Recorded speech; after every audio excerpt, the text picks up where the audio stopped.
자, 꼬닥꼬닥 걸어서 제주 시작하겠습니다. 오늘도 방송인 최진실 씨 함께합니다. 안녕하세요. 안녕하세요. 네, 벌써 꼬닥꼬닥 걸어서 제주가 5회차가 됐습니다. 맞아요. 네, 첫 방송 때 또 진실 씨가 했던 이야기가 생각이 나는데 어떤 그러니까 이야기였죠? 탐라인의 피가 흘러서 여행을 좋아한다라고 네. 했잖아요. 기억나시죠? 네. 기억나죠. 네. 네. 그러면 만약에 갑자기 어느 날 대한민국 정부에서 이제 더 이상 여행을 떠날 수 없다. 이 섬 밖으로는 나갈 수 없다라고 하면 네. 어떨 것 같아요? 일단 생각만 해도 너무 답답하기도 하고 또 우리 한 2, 3년 전만 해도 코로나 때 딱 그랬잖아요. 아무 데도 나가지 마라. 근데 다시 그런 상황이 온다면 나라에 호소문을 적을 것 같아요. 왜 못 나가요? 왜 우리 가둬놨어요? 이렇게 호소문을 보낼 것 같은데 승우님은요? 저도 답답은 할 것 같은데 저는 하지 말라는 건 안 하거든요.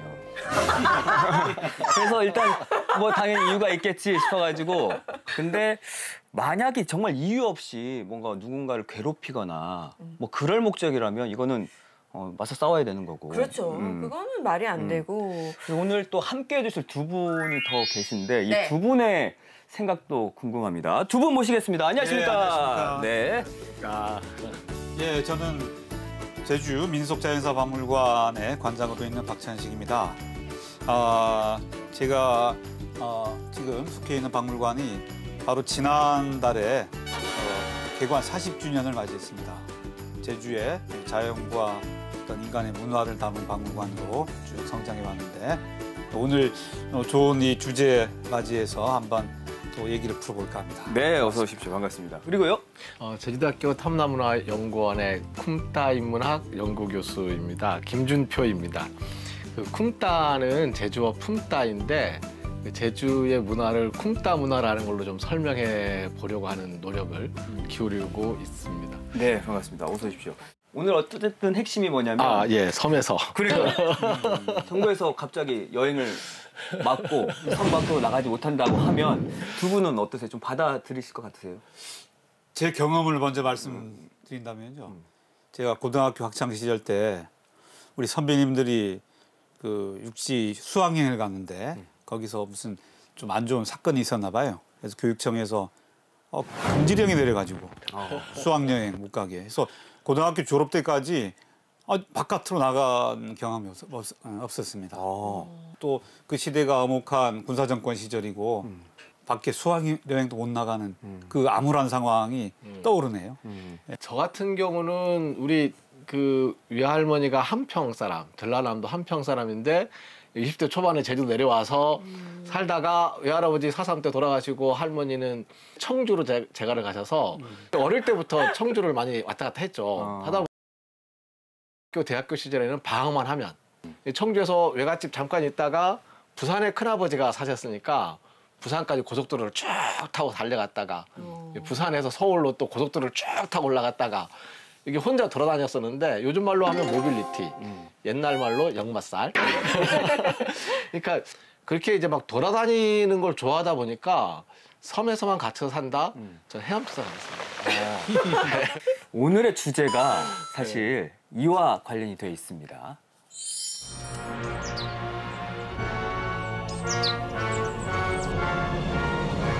전하, 지금 바다 건너 제주에 사는 날마다 백성들이 섬을 떠나고 있어 남아있는 제주 백성의 수가 절반에 이르렀다고 하옵니다.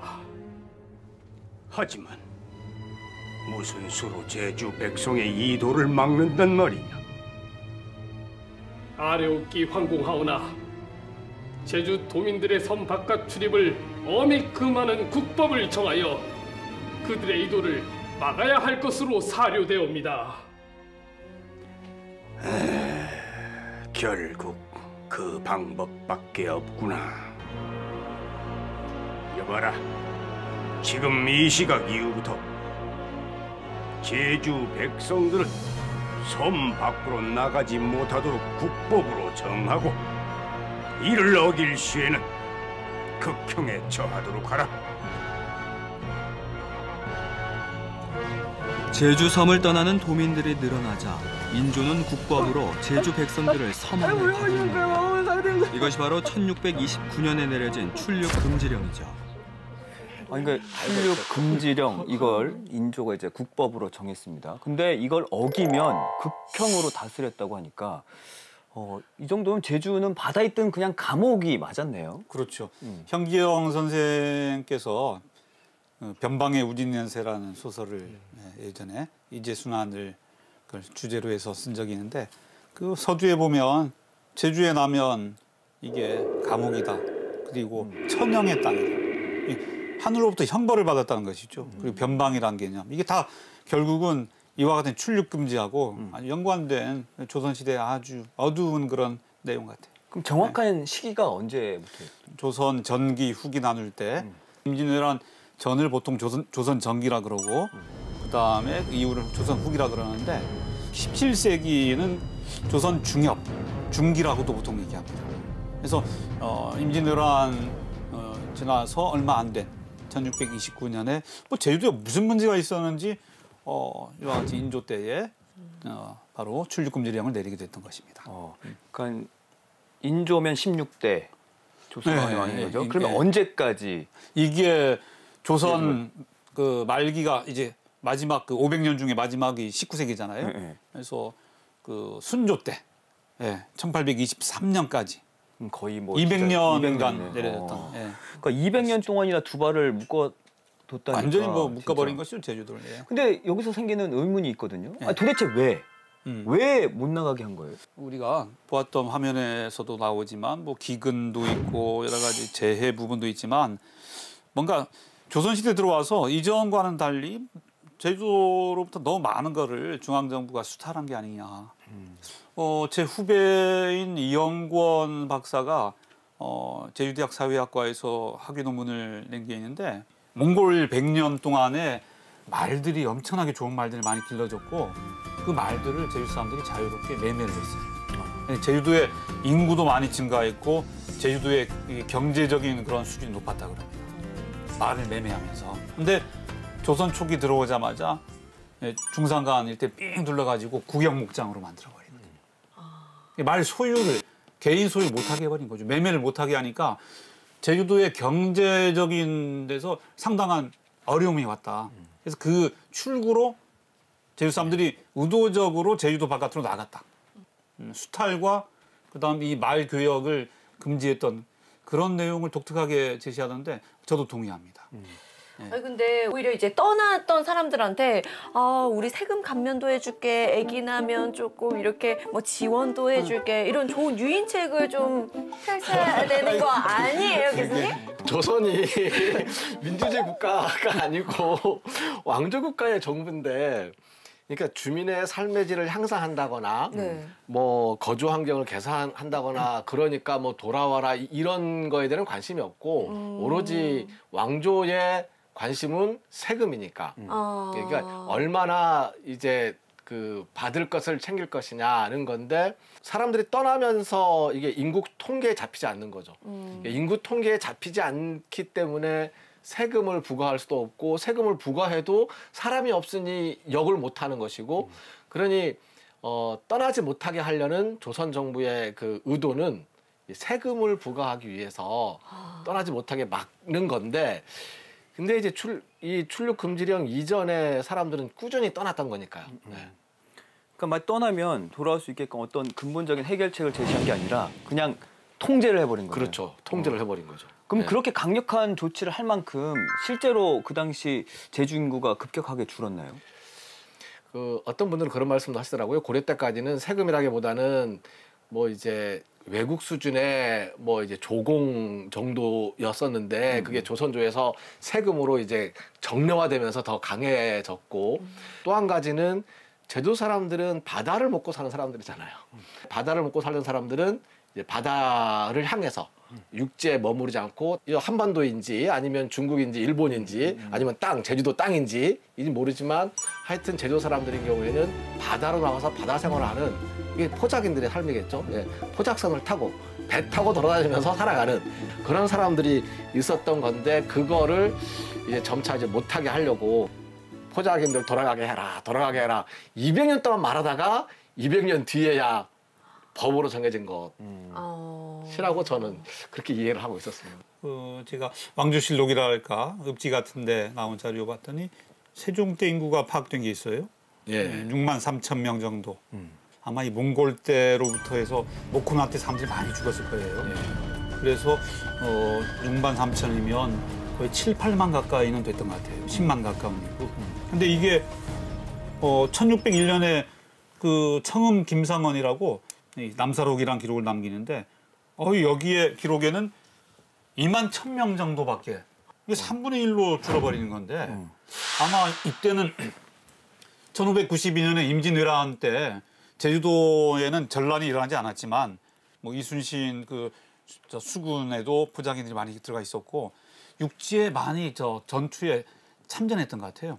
그래서 죽기도 하고 1672년 현종 임금 때 2만 9천 명, 3만 명 정도로 조금 올라가긴 하는데 인구가 반 이상 줄었다는 것은 초기에 엄청난 인구의 격감, 사회적 현상이 심각한 사회적 현상이 있었다는 것을 반증하는 겁니다. 그러니까 그게 인구가 줄어든 게 사실은 실체적 인구가 줄어들었다고 볼 수도 있지만 그거는 조금 미미한 거라고 생각 들고요. 통계에 잡히지 않는 거죠. 그러니까 정부 조사하는 인구가 2, 3만이면 제주도 땅에 이제 발붙지 않고 부역을 면하려고 이제 들락날락 하면서 이제 통계에 잡히지 않는 그런 숫자가 늘어나게 된 것이다라고 생각이 들거든요. 아니 실제로 그럼 통계를 그 당시에 했다는 거예요? 그 인구 조사를 하니까요. 그러니까 어떻게 하는 거예요, 인구 조사는? 그게 호적으로 다 파악이 돼요. 이제 호적이랑 공문서도 이제 제도에 많이 남아 있는데 그래서 일단은 역을 부과시키기 위해서는 정확히 역 부과하는 사람들에 대한 조사는 아주 엄정하게 합니다. 이 부분을 중세시대라고 해서 그 당시 조선이라는 나라가 그 간단한 나라가 아닙니다. 그래서 역 부과된 숫자만큼은 분명히 죽은 거예요. 그러니까 지금처럼 뭐 애가 태어나면 출생신고 이런 개념이 아니고 출생신고까지는 아니더라도 호적에 그러니까 일단 세금을 낼 만한 사람들은 정확히 파악을 해요. 그러니까 그 사람들에 대한 조사가 이루어졌던 그렇죠. 거네요. 조선시대에. 그러니까 이런 세금도 이렇게 많이 부과를 하고 또 뭐 진상의 고통도 있기 때문에 얼마나 제주 사람들이 이 섬을 떠나고 싶었을까 좀 어느 정도 또 그 마음은 헤아릴 수 있을 것 같은데 그만큼 진상의 고통이 심했나요? 그러니까 조선시대 들어오면서 15세기는 왕권이 확립되어가는 시기입니다. 우리가 잘 알고 있는 그 이방원 태종, 그다음 세종, 그다음에 수양대군 세조 이 세 임금을 우리가 예로 드는데 아주 강력한 왕권을 잡아나갔던 그런 군주들인데 제주도에 대해서 고려시대는 몽골 지배 100년 동안에도 탐나 총과부를 둘 정도로 독립성을 줬거든요. 근데 조선 왕조는 그렇지 않았습니다. 그래서 이런 강력한 왕권 속에서 제주도에서 뭔가 부가가치가 있을 만한 것들 진상품 가운데 가장 대표적인 거 예로 들면 외자로만 하면 뭘까요? 외자 한 글자로만. 아니 뭐 제일 유명한 귤. 복, 전복. 전복. 그다음 또 하나가 아까 다 얘기했잖아요. 말, 귤, 복. 그때도 귤이 있었어요, 당연히 과장님? 있죠. 귤 종류 엄청 많아요. 조선 시대에도요? 네, 진상품 하시는 거. 이 탐나 때 같으면 교역품인데 특히 말, 전복 이런 거는 뭐 일본에까지도 이렇게 교육이 됐으니까. 근데 이런 진상품을 이젠 조선시대 와서는 자율적으로 매매 못하게 하고 야, 나라에 다 바쳐라. 그 완전히 이건 압수해 버리는 거지.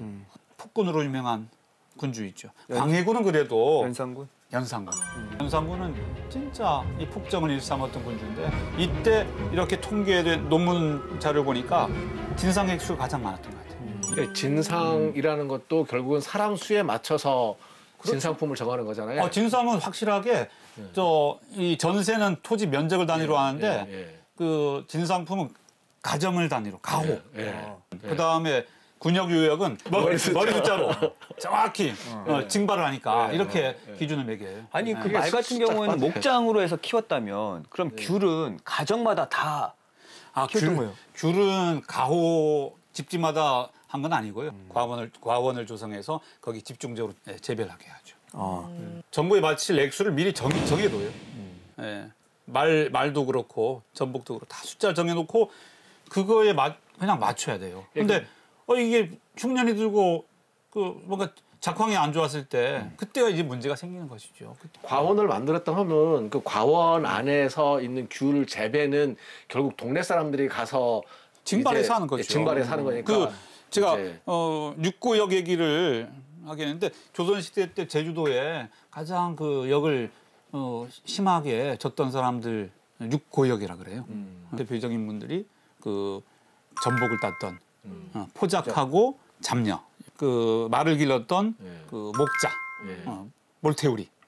그 다음에가 과원을 관리한다, 과원직. 그래서 이게 관청에서 다 관리하는 거예요. 역으로 부과가 역으로 거의 부과되어서 거의 뭐 이걸 고역이라고.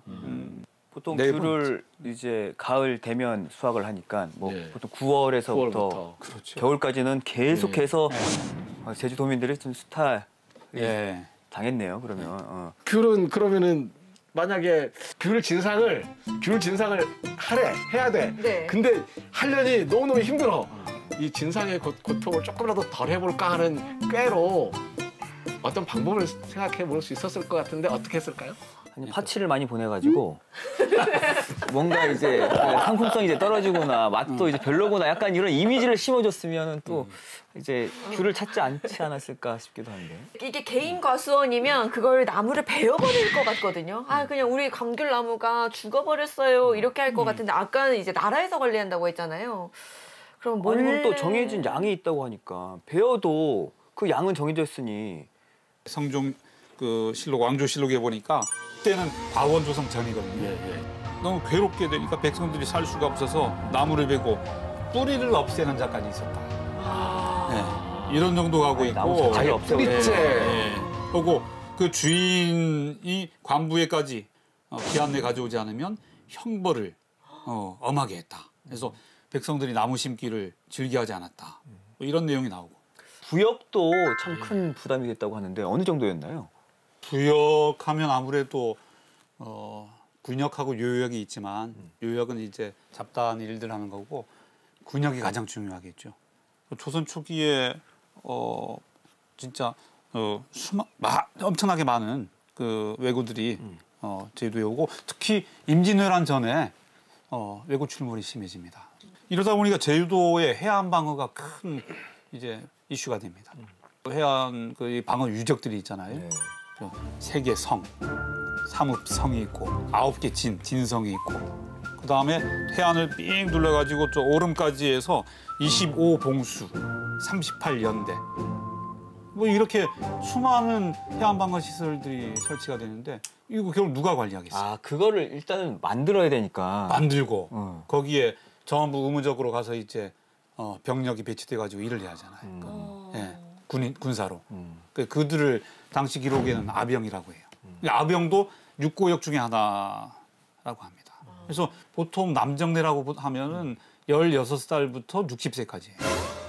60세요? 요새 뭐 군대 가서 1년 반 정도 오면 끝나는데 옛날에는 16세 정도 되면 장정이 되었다 해서 제주도민 대다수가 군역에 충당되었다. 그래 보시면. 그리고 아까 인구 조사를 했던 게 세금을 부과하려고 그렇죠. 했다고 했잖아요. 그러면 어떤 세금이 있었나요? 토지세가 있고 그 다음에 일반 그 곡물 같은 경우에는 그 가홀 단위로 했기 때문에 그건 집안 전체에 부과되는 것이죠. 개개인한테 아이든 60대 이상이든 그냥 그 집안이 그렇죠. 통째로 그냥 부과되는 거예요. 진상에 부역에 세금까지 정말 고생의 끝이 없었던 제주였는데 화면으로 VCR을 만나보고 이야기 나누겠습니다. 1400년대 제주. 계속된 태풍과 흉년, 질병으로 제주에는 죽어가는 사람들이 늘어났습니다. 어머니, 아버지, 배고팡 죽어 죽구다. 배가 등땡이가 붙어버렸으다. 어머니, 먹을 거 홀서 줍소. 정말로 등대게 붙었대요. 이 어린 것이 풀칠할 좁쌀 한 봉우리 어신. 아휴. 개매 말이야. 하늘도 무심어줘. 이 아이 입에 뭐 담아줘 본 지가 언젠지 모르켜. 굶주림과 함께 제주인들을 힘들게 하는 게 또 있었는데요. 아 이제도록 이리서 뭐햄서 부역 나와서 될 거 아니라? 좀 부역 가서 될 거였구나 게. 에이, 부역은 무슨 부역 말이라. 배고르고 혀뜩형 일어서질 못하는데. 아 경에도 부역은 회사 될 거 아니라 나라님 명인디. 나라님은 무슨 나라님? 나라님이면 백성들 영한 거 알아야 될 거 아니라? 에헤 그 천말도 하다. 관과에 끌려간 곤장이라도 맞아봐서 정신을 차리주이. 혼자 그라. 에. 아이고 혼자 그라. 아버지 먹을 거 하얀 가져와예. 알았지.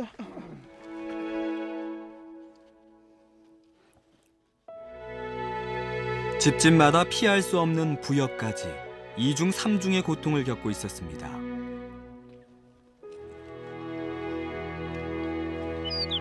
당시 제주에서는 진상용 귤을 재배하고 있었는데요.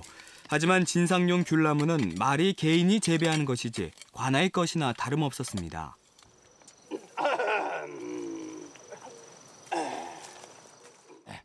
어떤 올리 귤은 잘 요라서 잘 됨이랑 마랑 이제 영 돌려 있어도 태풍 한번 쓸어보면 하나도 안 남을 건디. 아 걔는 낭에서 안 떨어지게 잘 지켜사 주게. 나라님한테 바칠 진상품인디. 어디 보자. 진상은 매년 9월부터 이듬해 2월까지 열흘 간격으로 이루어졌는데요. 진상을 위해 매년 8월이면 관에서 각 감귤밭을 돌며 감귤의 작황과 나무에 달린 귤의 수까지 정확하게 확인합니다. 그리고 그에 따른 양을 바치도록 했습니다. 요랑은 그 32개. 잘 요물게들 해서 돼요. 나중에 또 왕복하면. 알아서. 예.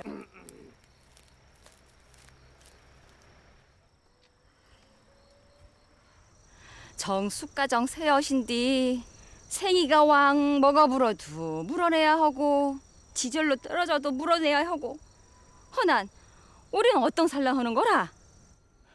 안 되켜. 인혁 정지강 불솔망 펄펄 끓으면 아정오라. 아니 끓으면 뭐하게 말씨? 아예 이 낭이 죽어 어서져 불어사주. 영 사랑이 땅은 우리 피몰로 키워 피몰로 크라. 아이고 걔난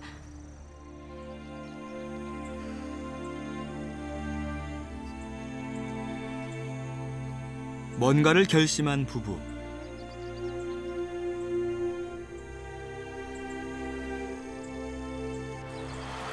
잠시 후 농부의 아내는 펄펄 끓는 물을 가지고 옵니다. 그것을 받아든 농부는 감귤나무 밑둥으로 가지고 갑니다. 그리고 펄펄 끓는 물을 감귤나무 뿌리에 붓습니다.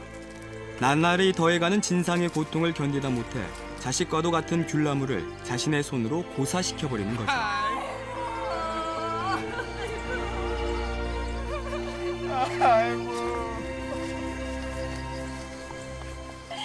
조선의 제주는 도망가고 싶은 그런 섬이었네요.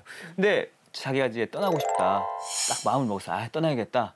도저히 안 되겠다 하면 쉽게 떠날 수는 있었나요? 세종 때 기록에서부터 이게 나오기 시작을 하니까요. 제주도에 있는 이 포자기들이 그 육지 연안에 와가지고 그 사는 바람에 제주도 인구 파악도 제대로 안 되고 그러니 이 사람들 잡아서 빨리 돌려보내라. 세환 정책. 예, 세환 정책을 계속 하는데 근데 이 사람들이 나가 있으면 잡을 수가 없어요. 이게 포작선이 좀 빠르고 그 추세 작업이 잘 안 되는 거예요, 그게. 공식적으로는 통행증이 있어야 타 지역으로 이동을 할 수 있다. 뭐 이런 게 있지만 포작인들은 그 동네 이제 수령들한테 조금씩 주면서 우리 여기서 들락날락 할 테니까 그냥 잘 봐달라고 네, 아부할 수도 있고 하니까 상호간에 우리 여기서 한 몇 달 지낼 테니까 요 정도 줄게. 그렇게 해서 눈 감을게. 이렇게 해서 거의 100년 이상 흘러왔었죠, 사실은. 근데 저 질문이 있는데 임금님한테 걸리면 어떡해요? 임금님한테 갈 수도 있죠. 걸렸어요. 네. 그래서 조정에서 논의를 합니다. 의논을 해요. 네. 이런 실청인이 어떻게 하면 좋겠습니까? 그래서 보내라. 이 말 이상 못 해요. 그러니까 이게 그 출nhập 금지령이 내려오기 전까지는 조정에서 할 말은 보내라. 보내겠습니다. 근데 안 잡히네요. 네. 이렇게 하고 유예하면 넘어갈 수밖에 없었던 거예요. 계속. 그걸 몇 년 동안 보내라. 100년, 200년. 그렇게 한 거죠. 네, 금지령. 예컨대 울산부의 호적에 두모학이라고 제주도에서 도망쳐 나간 사람들. 근데 이게 1672년 출입금지령 내려진 후이긴 한데 1672년 호적에는 187호. 엄청 늘었네.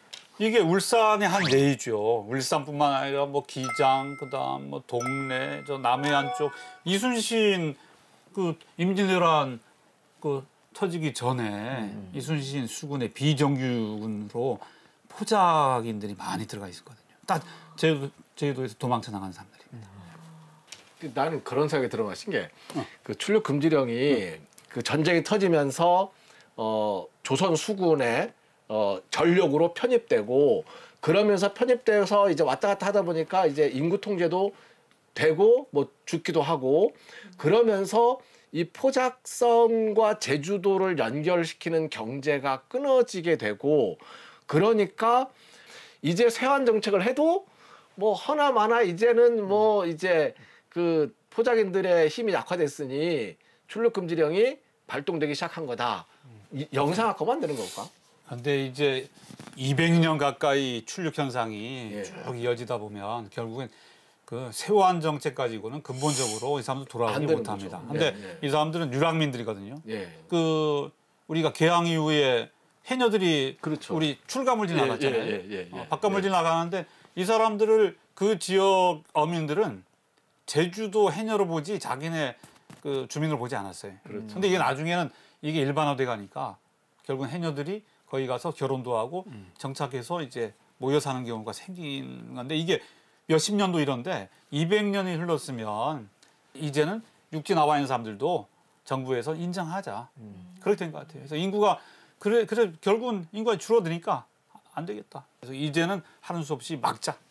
아예 근본적으로 완전히 막아버리자 이렇게 한 것 같아요. 어쨌든 먹여 살릴 식솔도 많을 거고 근데 또 제주에는 그러면 이제 돈 벌 거리가 없잖아요. 그러니까 돈을 벌려면 약간 좀 책임감 있게 남자들이 많이 또 떠났을 것 같고. 옛날에 이제 그 사우디아라비아에 돈 벌러 남자들 나갔던 거나 중동에 가는 것처럼 지금 이제 전복 따라서 팔려고 좀 배 타서 나가서 관군의 눈을 피해서 관군하고 만나도 험한 일 당하지 않을 남자들이 이제 나가서 이제 포작선 생활을 하게 되는 거죠. 또 있고 앞에 내용하고 또 연결시켜서 보면 이 군역을 증발당하는 사람하고 그 다음에 진상품 그거를 채취하고 기록한 사람들이 누구겠어요.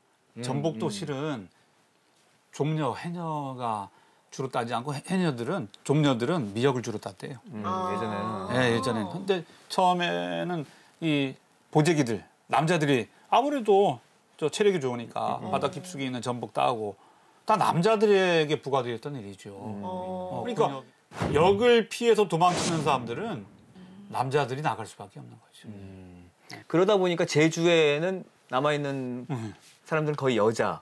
그래서 제주가 여자가 많다라는 얘기가 나온 거 아닌가요? 그게 집계상으로 딱 나오더라고요. 아까 1601년 그 인구 통계 2만 1000명 얘기했죠. 남녀가 나와요.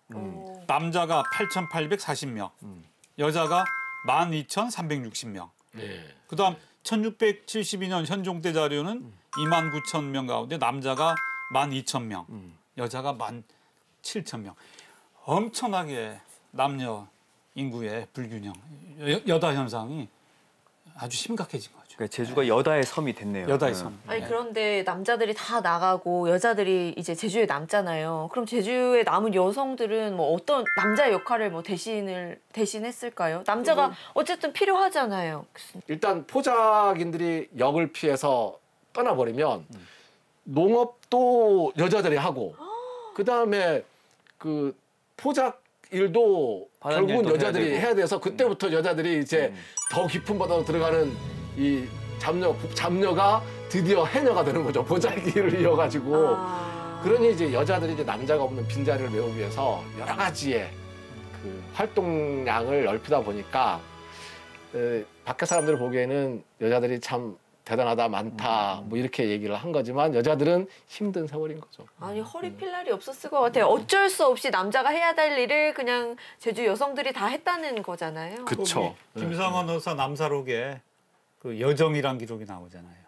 김상원 의사가 와서 보니까 제주도 이 읍성 딱 그 성문 앞에 탁 창을 들고 서 있는 사람들이 머리서 봐서 뭐 남자인 줄 알았더니 가슴 다 여성이에요, 여성. 여자들이 역을 졌다고 여정이라고 그렇게.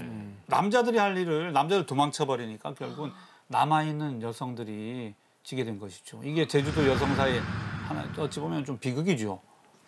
제주도 여성들 뭐 아무 근거도 없이 강인하다. 저는 뭐 페미니스트는 아니지만 또 여성을 2번 죽이는 거예요.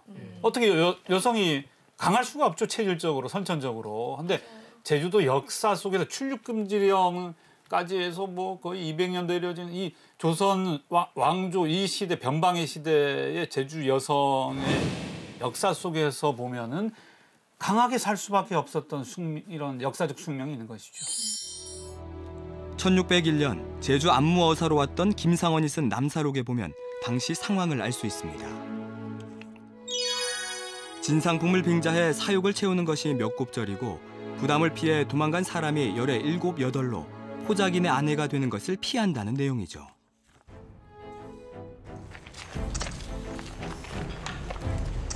이때부터 제주는 여다의 섬이 되기 시작하는데요. 구역과 진상을 피해 남자들이 제주 섬을 떠나버렸기 때문이죠.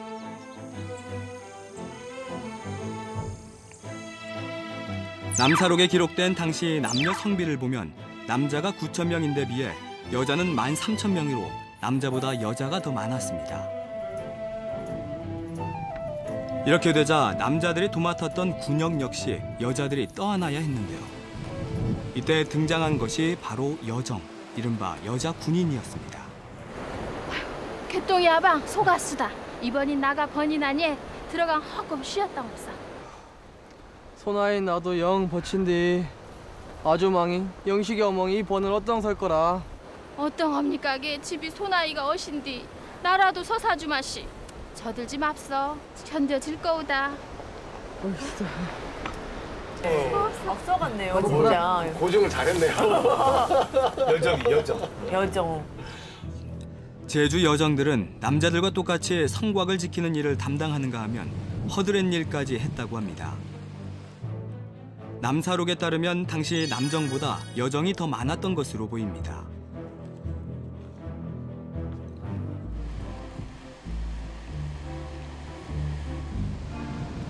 남자의 수가 현저하게 줄어들자 제주 여성들이 떠안아야 하는 역은 더욱 늘어날 수밖에 없었습니다. 출육 금지령 이전부터 남자 대신 담당해야만 했던 군역은 물론 남자 포자기인들이 주로 담당했던 전복 채취 역시 고스란히 여성들한테 넘겨진 거죠.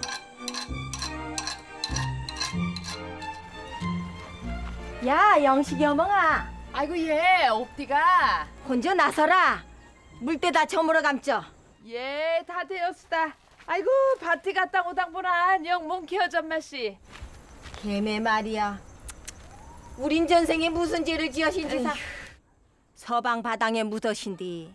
그 역거정 우리한테 다 당해 내려놓으면 우리는 어떤 살 거니? 개매. 아니 그 소나이들 어땐 우리 좀녀들한테까지 전복 자방 오래하는 게 어디 있수가? 이거 원, 응? 날마다 우리 보고 더 잡아내려하니? 이거 어떤 살 거니 이거? 아이고, 우리 몸은 천근만근이니 원. 개매. 아니 작년까지는 영 아니 허연 게만은 새로 목사가 오멍서부터 양이 확 늘어신 게 마심. 아이고, 거 봄이 뭐리 크냐? 지 주맹기 챙기진 그거 주게. 우리 피물먹. 아이고, 개매. 어떤 행영 팔자가 다 이신고에 영원디 우리 어멍은 무사날 남심과. 아이고, 못 살구다. 아이고, 헌저 글라. 그렇소.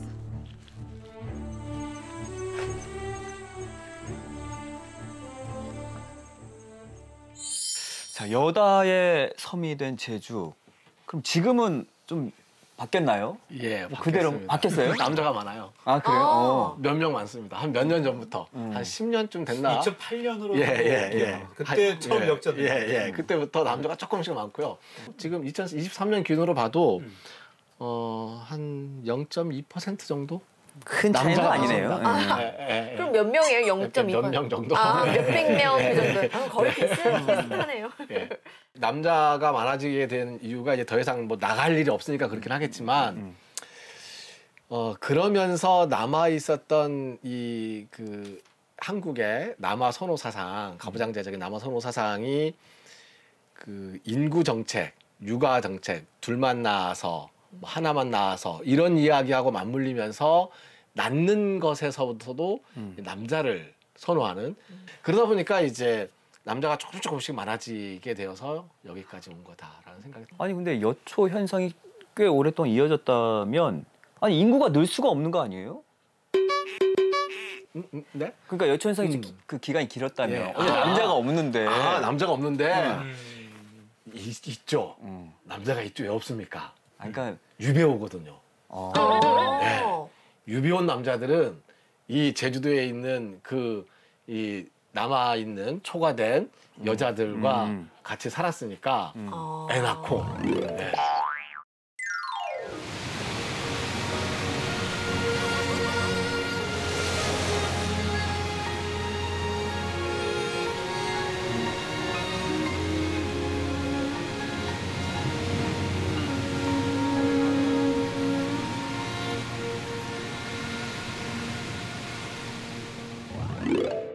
다시 조선의 제주를 한번 가볼까 하는데 출입 금지령이 내려진 이후 그러니까 바닷길이 완전히 닫힌 상황입니다. 예. 그때 제주 상황 어땠는지 화면으로 만나보시죠. 이것은 선박 탑승 허가서인 노인기입니다. 노인기를 소지한 사람만이 배를 탈 수 있었는데요. 여기에는 탑승 날짜와 탑승자의 신상은 물론 작성한 관리와 목사의 결재까지 상세하게 기록되어 있습니다. 멈추시오. 여기 출상기 있소. 이번에 진상품을 싣고 나갈 배요. 출항하는 배의 경우도 출항 허가서가 있어야만 했습니다. 좋소. 가시오.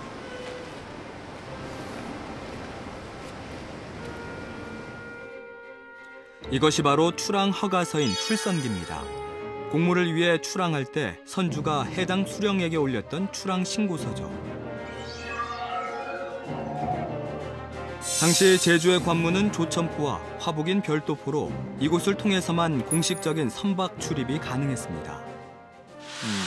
이렇게 출선기가 있어야만 출륙이 가능했고 또 뭐 다 예외도 있어요 혹시?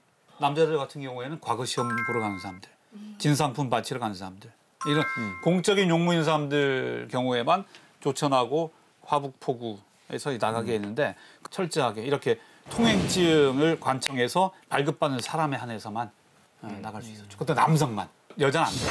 오. 예, 육지 쪽으로 여자들은 아예 저 외부 사람들하고 혼인 못하게 막아버렸고 혹시라도 갔다가 거기서 결혼을 하게 됐어요. 다른 지역 사람과.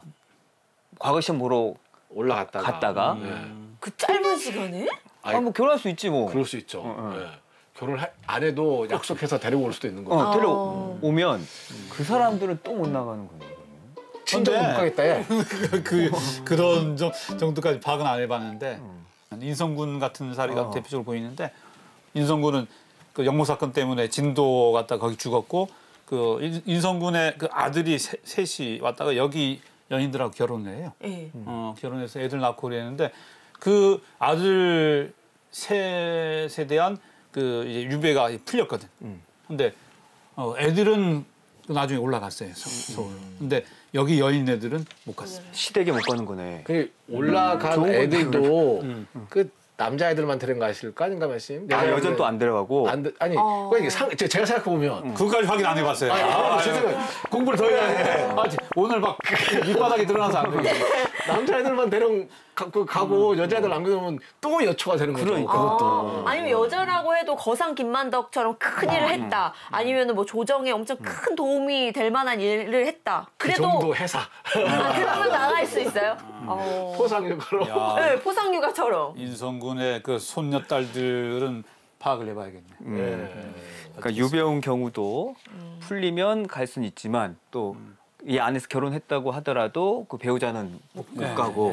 왜 여자들한테? 출륙 가혹한 진짜 제주의 여성사죠.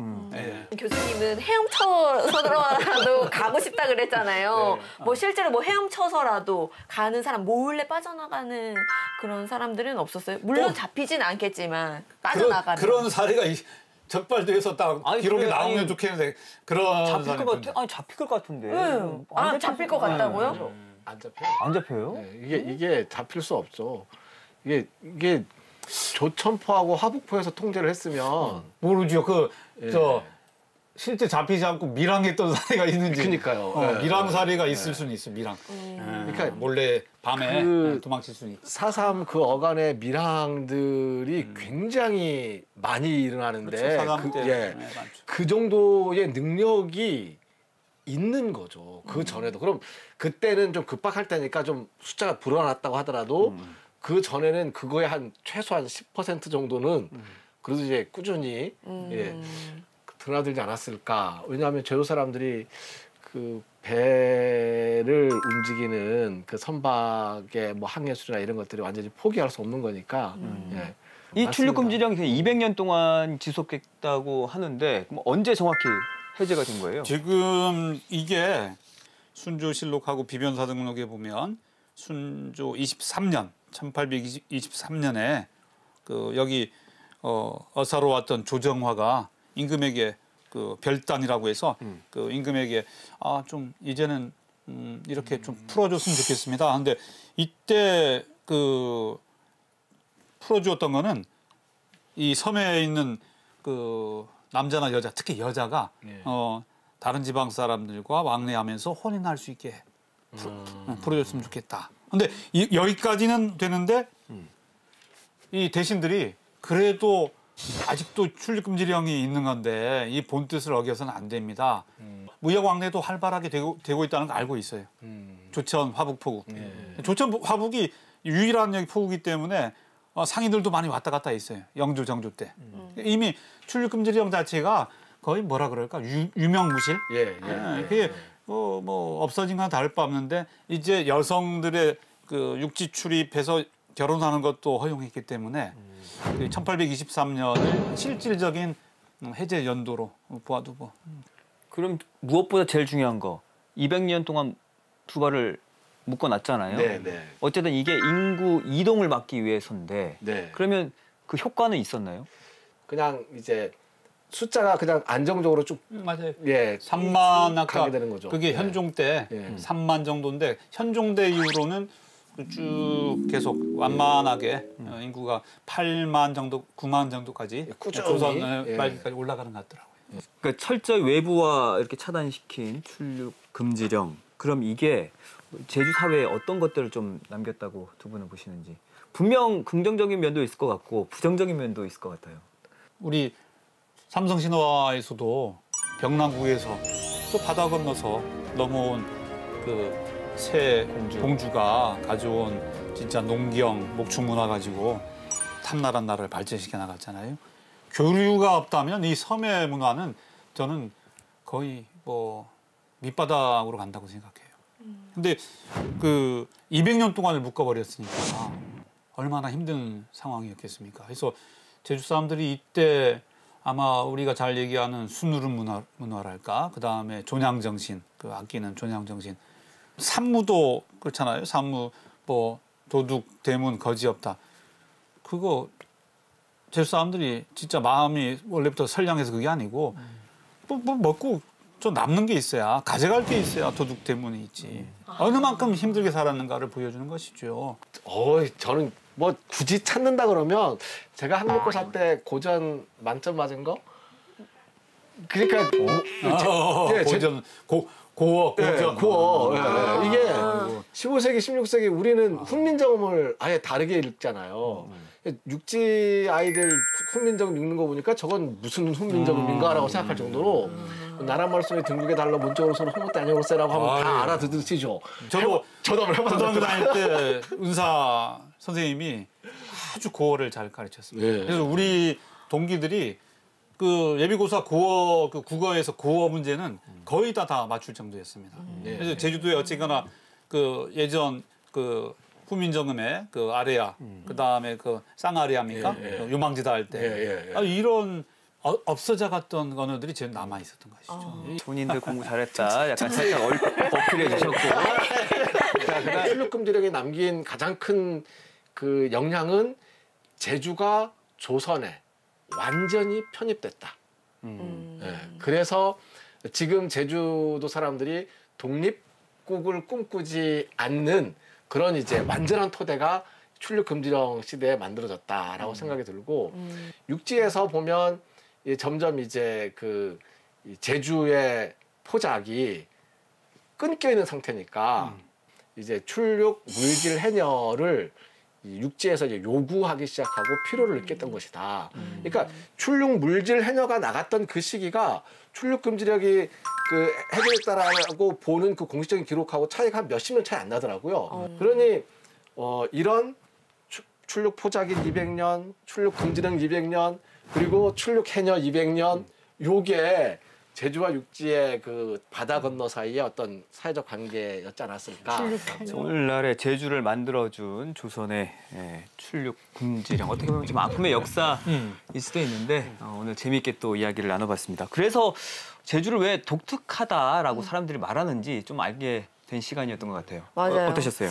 저는 출육 금지라는 뭐 역사, 뭐 제주 여성의 어떤 삶, 뭐 기질 문화, 뭐 이런 것들이 다 뭐 각각 뭐 이렇게 다 떨어져 있는 건 줄 알았는데 하나로 다 얽혀진 이야기였구나. 그래서 진짜 많이 배웠던 하루였던 것 같습니다. 네, 무엇보다도 이제 두 분께서 뭐 역사학, 사회학, 네. 인구학까지 다방면에 걸쳐서 이렇게 이야기를 해주시니까 훨씬 더 쉽고 재밌게 우리가 들을 수 있었던 것 같습니다. 두 분 진심으로 고맙습니다. 네, 고맙습니다. 자, 꼬닥꼬닥 걸어서 제주 다음 주에는 또 어떤 역사 속으로 들어가 볼까요? 다음 주도 기대 많이 해주시기 바라겠습니다.